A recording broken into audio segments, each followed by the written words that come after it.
নমস্কার বন্ধুরা, আমি আজকে নিয়ে চলে এসেছি রাখির পাকশালাতে তেল ছাড়া চিকেন কষা।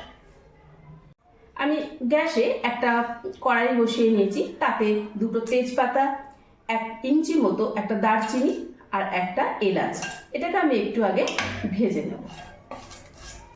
আমি এখানে 700 গ্রাম মতো চিকেন ধুয়ে পরিষ্কার করে নিয়েছি। এবার আমি এই ড্রাই রোস্ট যে মশলাগুলো দিয়েছি ওর মধ্যে দিয়ে দেব।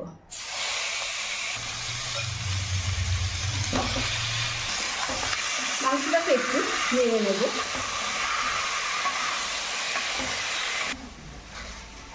এবার আমি এর মধ্যে অ্যাড করব কিছু মশলা। মশলার মধ্যে আমি এখানে নিয়েছি 1 চামচ আদা বাটা, 1 চামচ রসুন বাটা, 1 চামচ মতো হলুদ, 1 চামচ মতো এটা রেড চিলি পাউডার, 1 চামচ ধনে গুঁড়ো, 1 চামচ জিরে গুঁড়ো, এটাকে আমি দিয়ে দেব।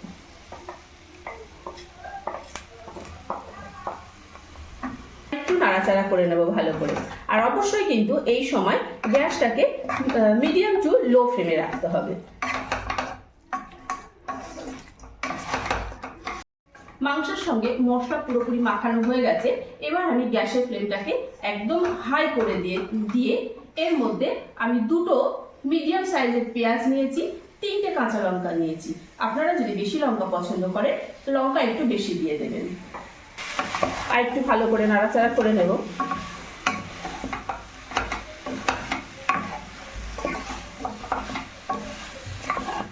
খুব সামান্য পরিমাণ একটু জল দিয়ে দেব।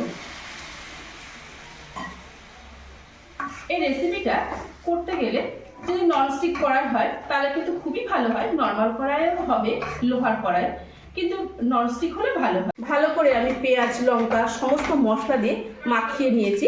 এবার আমি 5 মিনিটের জন্য ঢাকা দিয়ে রাখবো।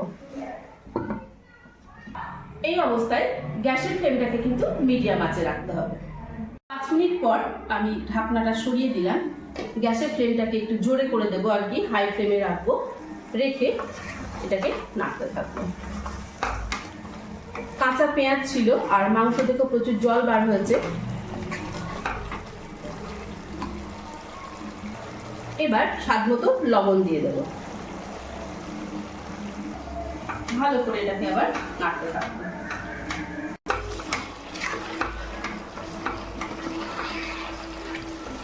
মাংসটা এরকম ভাবে বারে বারে নেড়ে একটু কষিয়ে নেব। বন্ধুরা দেখুন, মনেই হচ্ছে না যে এটা আমি তেল ছাড়া রান্না করেছি, প্রায় অনেকটাই জল কমে গেছে। এই অবস্থায় আমি একটা মিডিয়াম সাইজের টমেটো, সেটাকে মিক্সিতে পেস্ট করে নিয়েছি। আর এখানে নিয়েছি 2 চামচ টক দই। এই টক দইটা আমি এর সঙ্গে একটু ভালো করে মিক্সড করে নেব। টক দই আর টমেটোটা ভালো করে মিশিয়ে নিলাম। এবার এটা আমি এই চিকেনের মধ্যে দিয়ে দেব। জলও প্রায় কমে এসছে। এটা দিয়ে আর একটু কষিয়ে নেব।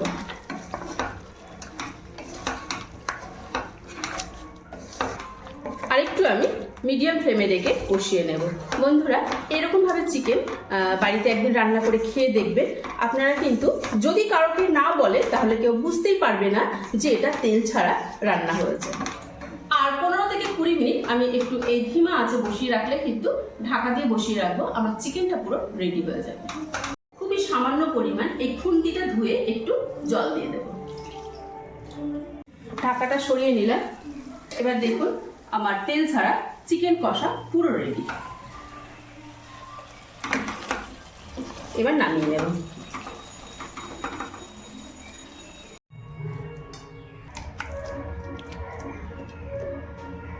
বন্ধুরা দেখুন তেল ছাড়া চিকেন কষা কত সুন্দর হয়েছে। দেখে কিন্তু একদমই বোঝার উপায় নেই যে এটা তেল ছাড়া চিকেন কষা। আপনারা বাড়িতে এরকম ভাবে রান্না করবেন, খেতে কিন্তু অপূর্ব হবে এবং আমাদের শরীরের পক্ষে ভীষণই ভালো। বন্ধুরা এই রেসিপিটা যদি আপনাদের সামান্যতম ভালো লেগে থাকে তাহলে অবশ্যই আমার পাশে থাকবেন, আমার সঙ্গে থাকবেন। আর কেমন হলো আজকের রেসিপি কমেন্ট বক্সে কিন্তু জানাতে ভুলবেন না। আজকে তাহলে এই পর্যন্ত। ধন্যবাদ।